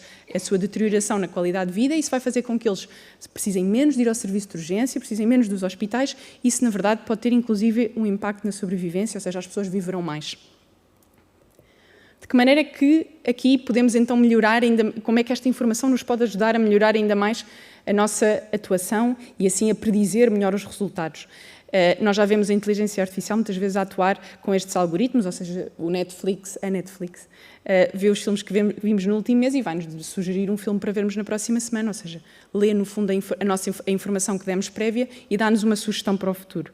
O que plataformas, como a professora Maria João aqui falou, como a Kankeido pretendem fazer é exatamente isto. Se eu for reportando como é que me vou sentindo ao longo do tratamento numa aplicação, essa aplicação vai-me permitir perceber quais são os efeitos que este tratamento provoca e assim vai permitir antecipar eventos futuros. Esta aplicação que já está inclusive validada em estudos clínicos onde demonstrou exatamente isto, ou seja, se nós utilizarmos uma aplicação rotineira para avaliar sintomas, se os doentes puderem reportar os seus sintomas, a sua qualidade de vida, os efeitos secundários dos tratamentos numa plataforma digital, isso permite que melhorem, que a sua qualidade de vida esteja mais estável durante mais tempo, ou seja, que passem melhor durante mais tempo. Na unidade de mama estamos já a utilizá-la também, como puderam ouvir pela professora Maria João, no projeto Cinderela, a aplicação desta plataforma não só em estudos clínicos, como o estudo Cinderela, mas também noutros projetos de doutoramento, como temos de uma das enfermeiras da nossa unidade, mas também estamos atualmente a iniciar a sua implementação na prática clínica, ou seja, o que pretendemos é que todas as doentes que sejam tratadas na unidade de mama tenham acesso a esta aplicação e assim possam partilhar esta informação durante os tratamentos para nós, melhor agregando esta informação, consigamos predizer, idealmente, consigamos prever quais são os efeitos adversos que poderão ter dos tratamentos. Obviamente que esta melhoria desta interação pode ter e tem limitações. Primeiro, há muito receio que isto cria uma nova forma de paternalismo, em que o computador é que sabe e acabamos por ficar dependentes do computador para tomar estas decisões.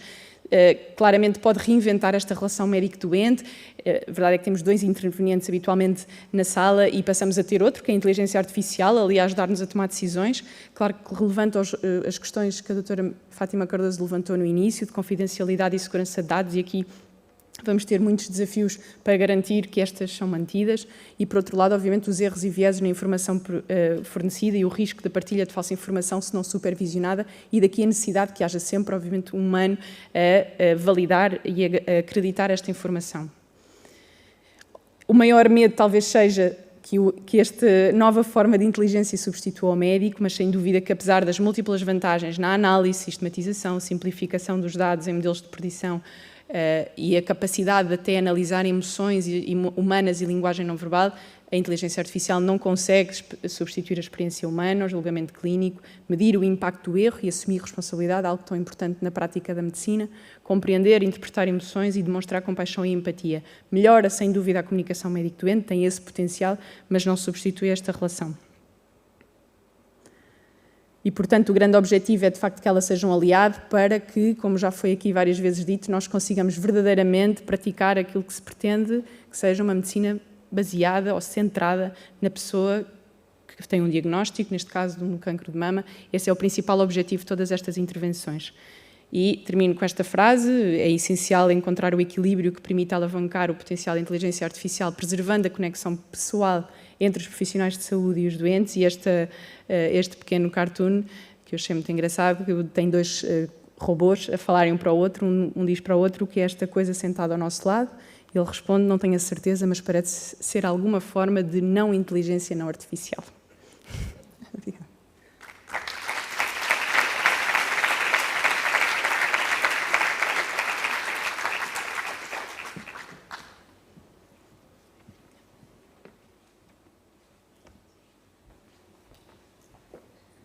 Portaram-se todos muito bem, não acham? Com exceção de que passaram do tempo, mas pronto, apesar do que eu pedi.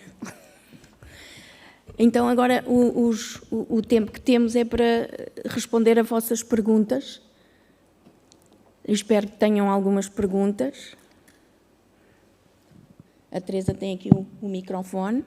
Alguém queira começar? Às vezes só custa a primeira. Perceberam tudo? Olá.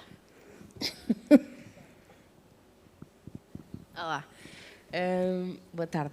Eu queria saber, naquele protótipo que está lá fora, o que é que ele detecta exatamente? Se detecta uma diferença de densidade, se detecta uma diferença de tecido, se detecta células, qual é que é a base da tecnologia, que eu não percebi muito bem. Se faz favor. A definição do tumor é feita da ressonância magnética. Portanto, isso eu percebi, mas eu não... Imagine, põem lá os óculos, não é? Sim. Imagine como é que aparece a imagem, ele exporta as imagens da ressonância. Exato. Ok. Portanto, precisa sempre da ressonância. Nós, a partir da ressonância magnética, construímos o tal modelo digital personalizado daquela paciente, em que temos os vários tecidos identificados, portanto, o que é o tumor, o que é a gordura, o que é a pele. E depois, no bloco operatório, as câmaras reconhecem a posição da paciente e estes algoritmos de inteligência artificial fazem o alinhamento entre o modelo e o corpo físico da paciente. Ok, então pode ser extrapolado para outro tipo de massas. Exato. Esse é, obviamente, um objetivo futuro. Mas primeiro temos que demonstrar que a tecnologia funciona. E como estamos inseridos dentro da unidade de mama, estamos exatamente a explorar estas duas intervenções cirúrgicas, tanto a cirurgia conservadora e a cirurgia reconstrutiva. Portanto, estamos a começar por aí, demonstrar que a tecnologia funciona e depois, eventualmente, expandir para outras aplicações. Ok, obrigada. Mais perguntas? Está ali uma. Teresa, ali, acho que...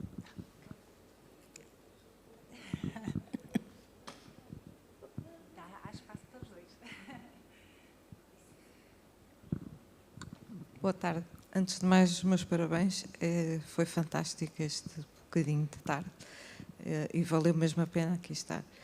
E peço imensa desculpa, gostaria de colocar aqui, eu acho que nem é bem uma observação, mas se calhar até é um desafio. E esse desafio tem a ver com responsabilidades que neste momento assumo, no que diz respeito a uma associação que criei, que é a Associação Lusófona para a Promoção da Literacia em Saúde Oncológica, chamada Pinta a Vida, e aquilo que eu queria colocar, e que foi quase abordado por todos os intervenientes, tem a ver com a imperatividade da literacia em saúde em vários domínios. No nosso caso em particular, os nossos desafios são um pouco diferentes, se quisermos pô-los dessa maneira, porque alguém falou na igualdade e na equidade, e eu coloco aqui a questão onde é que fica a equidade das populações que não têm acesso aos cuidados de saúde básicos em muitos países, nomeadamente no que toca ao câncer da mama, por exemplo, falar na Guiné-Bissau, onde morrem crianças com 13 anos, supostamente com câncer da mama não diagnosticado, e não são 2 nem 3, portanto, acontece isto com frequência, e o meu desafio seria, por um lado, nós gostaríamos de contribuir para alguma coisa, pelo menos para conhecimento dessa realidade, no que diz respeito à criação de alguns observatórios.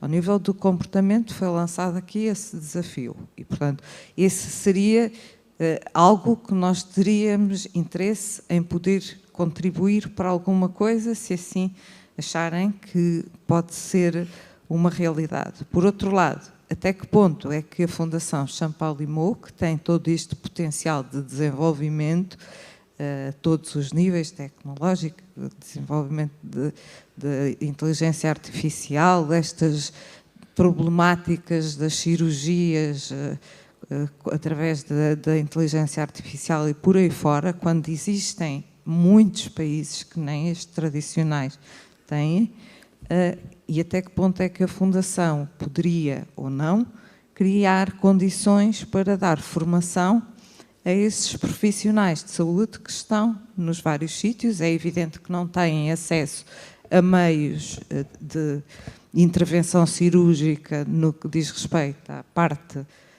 mais de inteligência artificial, mas até que ponto é que seria ou poderia ser um estímulo? Estou a pensar, por exemplo, da app eu vou responder à sua pergunta, desculpe lá, senão depois a pergunta fica muito longa, está bem?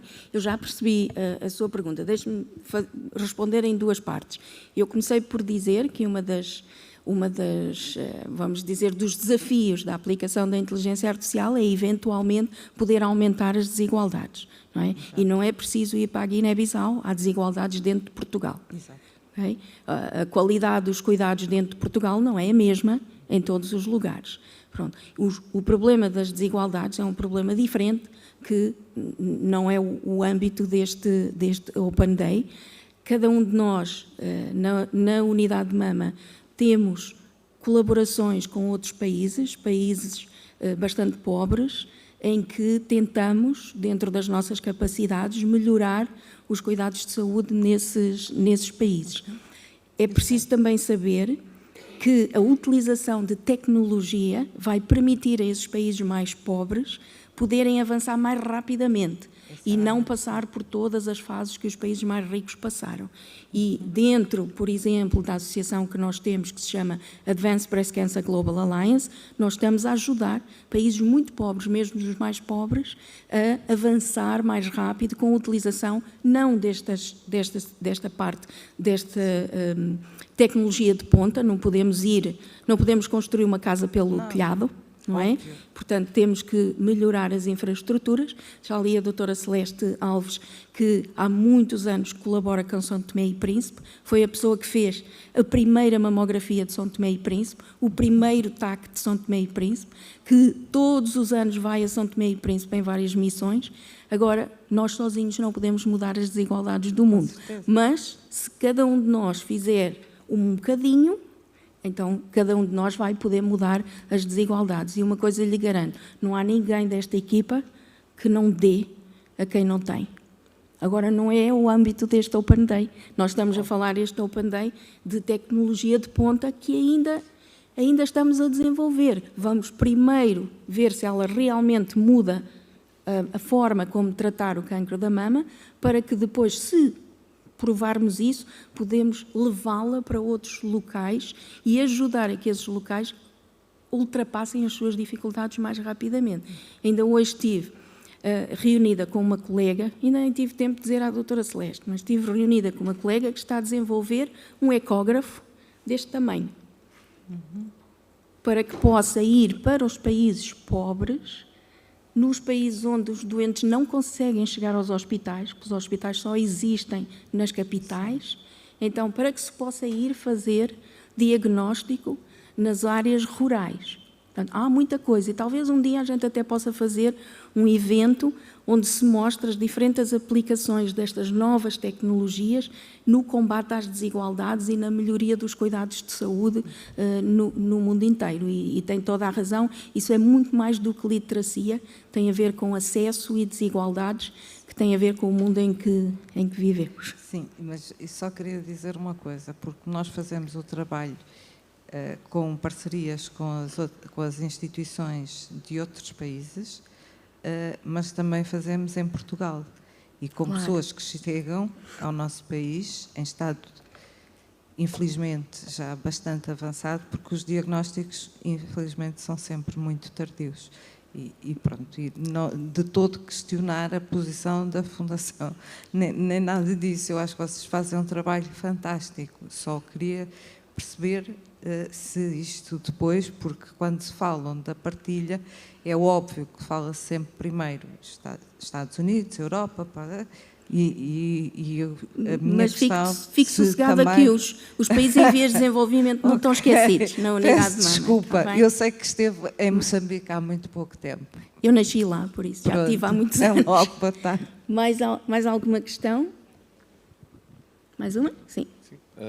Antes de mais, dar os parabéns não só aos palestrantes que fizeram apresentações fantásticas, mas também às equipas que estão a fazer estes projetos, que estão aqui representados. A minha pergunta era relativamente à tecnologia que estavam a demonstrar até do Laboratório de Cirurgia Digital. O facto de estarem a utilizar, no fundo, realidade aumentada e a capacidade de aumentar não só o que estamos a ver na cirurgia, no fundo, o alvo, o tumor que queremos retirar, mas também o facto de conseguirmos aumentar a capacidade do médico para conseguir estar a ver o cirurgião naquele momento, estar a ver muita outra informação sobre o espaço da cirurgia, do ponto de vista de formação, a aplicabilidade que isso tem do ponto de vista de trabalho remoto. Estávamos a falar, se calhar aqui, tentando fazer a ponta à questão de chegar com tecnologia a outros países, a capacidade de trazer expertise diretamente e aumentar esse conhecimento, a capacidade de interpretar o que está a ser feito no momento da cirurgia e dar apoios. Há aqui imenso potencial, que eu imagino que vocês também estejam a ver, se calhar não foi comentado, dar a oportunidade. Eu vou pedir ao Dr. Pedro que responda, até porque nós estamos já a fazer isso na formação à distância.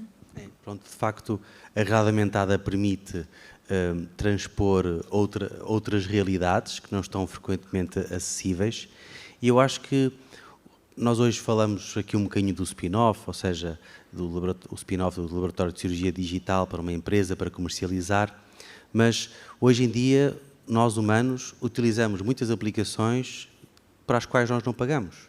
O Instagram, o LinkedIn, o Facebook, e eu acho que o muito importante é nós conseguirmos democratizar o acesso a estas ferramentas que são fundamentalmente ferramentas de comunicação, quando estamos a falar de ensino remoto, e a Fundação Champalimau, ano passado, protagonizou uma cirurgia em que o nosso cirurgião Rogério, em Saragoça, conseguiu instruir-me, a mim, numa incisão cirúrgica suportada por realidade aumentada, mas foi apenas um exemplo para demonstrar que a democratização do acesso a este tipo de tecnologias, que hoje tem o expoente máximo, por exemplo, num telemóvel, conseguimos transpor dessa forma para uns óculos de realidade aumentada que libertam as mãos do utilizador e permite efetuar o que ele está a fazer, seja médico ou outra profissão qualquer, e estar a poder ser continuamente monitorizado por um mentor à distância, seja um engenheiro a operar uma máquina, ou um cirurgião durante uma intervenção cirúrgica, ou um enfermeiro em tratamento domiciliário de uma ferida de um doente que assim o necessite. Portanto, nós temos é que pensar nos negócios, porque a vida tem que ser sustentável, mas também, por outro lado, conseguirmos criar sustentabilidade com ferramentas que têm que ser open source, ou seja, disponíveis e gratuitas a todos. Isso para não falar também no facto de a telemedicina já existe há bastante tempo, na utilização para o ensino, mas também para poder fazer determinado tipo de diagnósticos ou mesmo de tratamentos à distância. Tem sido mais utilizada aquela parte que eu mostrei da pathomix e radiomix e mais na área da imagiologia e da anatomia patológica, porque são áreas de diagnóstico mais fácil de fazer à distância. A administração de tratamento não é tão fácil de fazer à distância, mas é exatamente aqui onde podemos ultrapassar através, por exemplo, dos óculos de realidade aumentada, tentar ultrapassar e formar para administrar tratamentos à distância. Mas isso tudo tem um caminho a percorrer, mas é um dos nossos objetivos, claramente. Uma pergunta lá em cima, coitada da Teresa. Pode ser, já vamos fazer chegar o microfone. Muito obrigado, boa tarde. Queria, antes de mais, agradecer pelas apresentações, foram todas bastante fascinantes.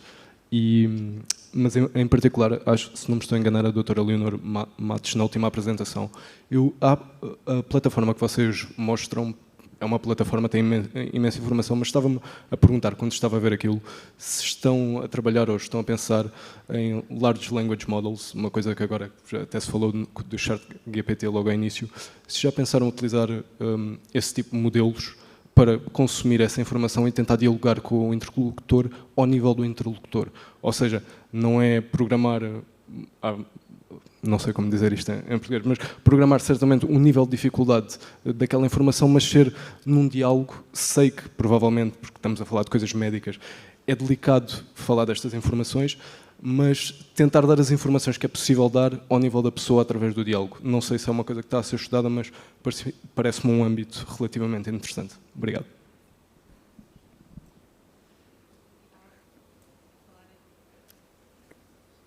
Carrego. Okay. Consegue-me ouvir? Sim. Aqui estava a falar em relação à aplicação que apresentámos aqui. À primeira da aplicação, à que mostramos da decisão partilhada? Era mais a nível da decisão partilhada, que parecia que tinha mais informação, mas acho que é uma coisa relativamente geral, é mesmo transpor a informação ao doente. Deve ser da Cancado. Sim.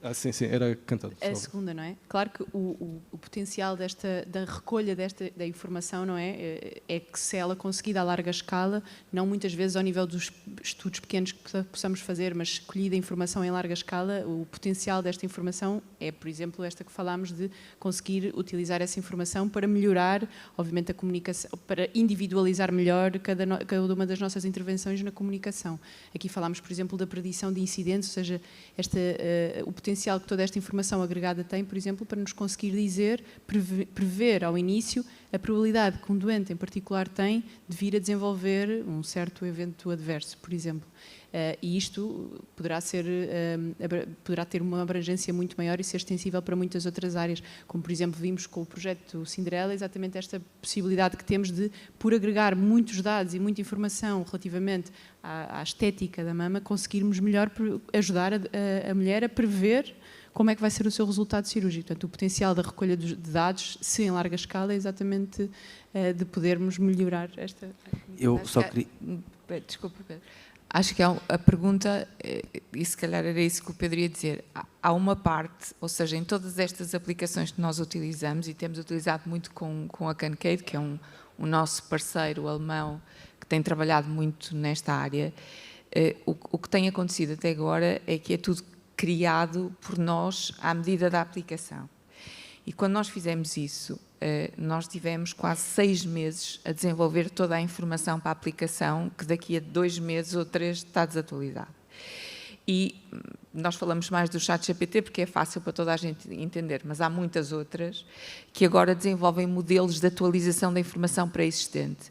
E a nossa ideia é, na nova versão, porque depois quando se constrói uma aplicação, a versão 1.0, 2.0, 3.0, é utilizar isso, ou seja, fazer com que a comunicação da doente com a aplicação faça com que ela se atualize à medida das vontades e dos desejos da doente. Isso é o que nós vamos fazer na versão 2.0. Só para complementar, que de facto este novo campo da inteligência artificial generativa aplicada à linguagem é uma área que é relativamente recente. Tudo o que é muito recente não pode ser transposto de imediato para a medicina, mas posso dizer que no âmbito do primeiro Instituto de Digital Therapeutics que a Fundação está a criar, foram contratados este ano os primeiros 4 investigadores que vieram da Alemanha, especialistas em inteligência artificial generativa para Large Language Models, que foi aquilo que citou. De uma forma para iniciarmos este tipo de investigação de uma forma abstrata, para depois estudarmos os use cases e a utilidade que ele pode ter nos mais diversos modelos. No fundo, é aquilo que a Fundação oferece, um ecossistema em que vivemos os problemas e as soluções ao mesmo tempo, com os médicos, os doentes e com investigadores. Portanto, a Fundação está atualizada nessa temática e temos os recursos humanos que começaram a trabalhar em agosto deste ano. Mas this is just the beginning. Muito obrigado. Uma pergunta lá em cima. Boa tarde. A minha pergunta é sobre o projeto, assim, de certa maneira ligado à ressonância das fotografias em 3D. A minha pergunta é até que ponto, que informação é que poderia dar essas imagens? A profundidade de informação, ou seja, por exemplo, o nível do cancro, se é benigno, se é maligno, pronto, essas coisas. Para diagnóstico, portanto, no caso da tecnologia que foi apresentada, já existe um diagnóstico que é feito previamente e a imagem médica serve apenas para apoio ao tratamento cirúrgico. E, portanto, é essa imagem que vamos tratar para alinhar com o paciente e para que o cirurgião consiga visualizar o tumor. Claro que a imagem médica também serve a propósitos de diagnóstico e aí há toda a área das radiomics que podem precisamente fazer a previsão e tentar também estimar qual é que é a evolução da doença. Pronto, isso é tudo uma outra área de usar a inteligência artificial aplicada à imagem médica. Não é tanto o que estamos a fazer neste projeto em concreto, mas também há investigadores que estão a trabalhar aqui na Fundação nessa área de investigação. Sim, completar que eu na introdução não falei muito de radiomics, porque não íamos dar nenhum exemplo, mas existem vários grupos, fora até da área do cancro da mama, noutros cancros, a trabalhar naquilo que podemos utilizar as imagens de radiologia, não só ressonância, mas as várias imagens, e como podemos utilizar as características dessas imagens para, por exemplo, definir benigno, maligno ou predizer como é que vai responder aos diferentes tratamentos que vamos administrar, se vai responder à quimioterapia ou não. Existem vários projetos nessa área e era isso que simboliza a radiomics, que é um mundo bastante complexo e onde já se tem grandes aplicações da inteligência artificial. Mas neste caso aqui é uma aplicação diferente. Acho que havia mais alguém. Berta.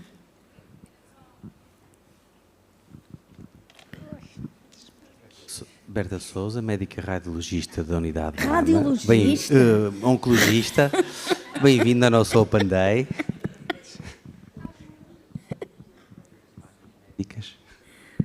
Estão a ouvir?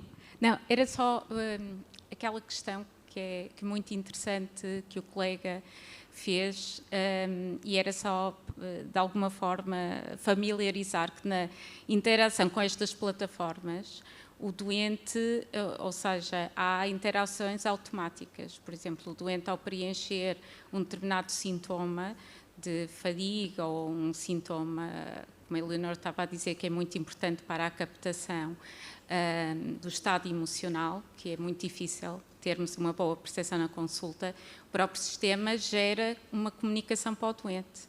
Ou seja, há alguns questionários que são preenchidos ou alguns sintomas que são reportados e que não precisam da interação do médico. Ou seja, o doente, naquela altura, pode receber um feedback da aplicação a dizer deve contactar o seu médico perante este sintoma. Portanto, isto já é uma realidade nestas aplicações e daí a sua importância. Só para informar, doutora Berta, há 1 ou 2 Open Days, nós fizemos um Open Day sobre alterações cognitivas e alterações emocionais que tenham a ver com o tratamento do cancro da mama. A doutora Berta lidera um projeto nessa área e nesse projeto há também uma aplicação que permite uma interação entre os doentes e a equipa médica. A ideia de ir um pouco mais longe com este módulo da CANCEI, do que se chama ProReact, vamos imaginar que há alguém que pergunta, que neste caso é a inteligência artificial, que pergunta ao doente todos os dias como se sente. Não é? E de acordo com uma forma que tem, até com várias imagens, ela ela ou ele, dizer como se sente hoje, a partir daí desencadeia uma série de outras perguntas. Porquê é que se sente assim? Vamos lá perceber qual é o sintoma que a está a incomodar. E depois de perceber esse sintoma, vai definir para a doente, este sintoma é grave o suficiente para contactar já a sua equipa, este sintoma é normal depois de ter feito este tratamento, pode aguardar pela consulta, e isso permite-nos quase fazer uma triagem, não é? Porque hoje em dia as pessoas, até por medo, acabam por telefonar ou ir ao hospital, mais por medo e por desconhecimento do que às vezes por necessidade. Se pudermos fazer esta triagem com a ajuda da inteligência artificial, vamos ser mais cómodo para o doente, que só vai quando é realmente necessário, e também limitar o desgaste da equipa para poder estar dedicada àqueles que realmente precisam. O chamar-se ProReact é exatamente aqui onde nos vai ajudar a nós e ao doente a definir o que é realmente urgente e o que é que pode esperar pela consulta. Se nós conseguirmos aplicar isso e provar a validade disso, vai ser uma ajuda muito grande para todos. Ora, última pergunta. Muito boa tarde a todas e a todos. Felicitar a Fundação e, sobretudo, pela prestação de contas também à sociedade. Acho que é um aspecto fundamental que nós temos que nos habituar.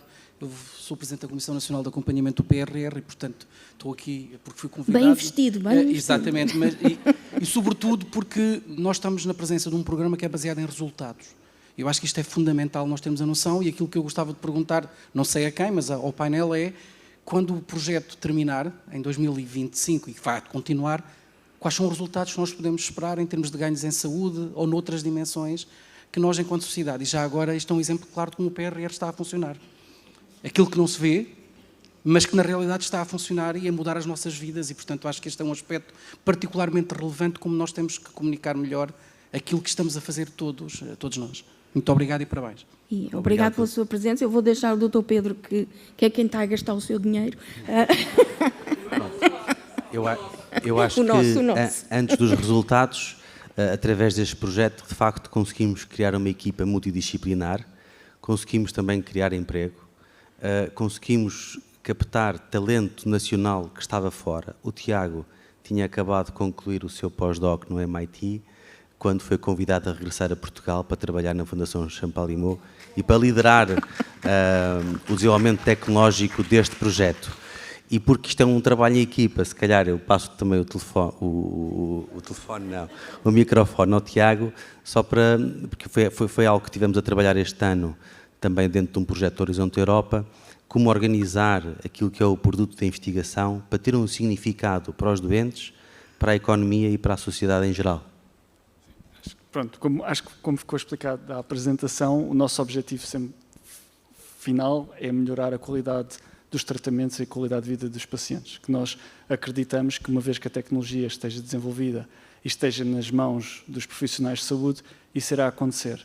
Obviamente temos toda uma série de objetivos secundários que também passam por promover inovação e empreendedorismo no nosso país e como o Dr. Pedro acabou de anunciar, nós temos esta ambição de, paralelamente às atividades de investigação, também começarmos a trabalhar para levar a nossa tecnologia à maior quantidade de centros clínicos possíveis, e isso obviamente só é feito através de um plano comercial, um plano de negócios, para que, no fundo, consiga existir essa disseminação. E, portanto, temos o objetivo de melhorar o acesso à saúde e também de criar postos de trabalho, criar riqueza que fique aqui e desenvolver tecnologia que fique neste país e pronto, e que seja um produto nacional. Eu vou adicionar um outro objetivo que estava nos seus slides também, que a ideia de introduzir a inteligência artificial é também tornar a forma como nós fazemos as coisas mais cost-effective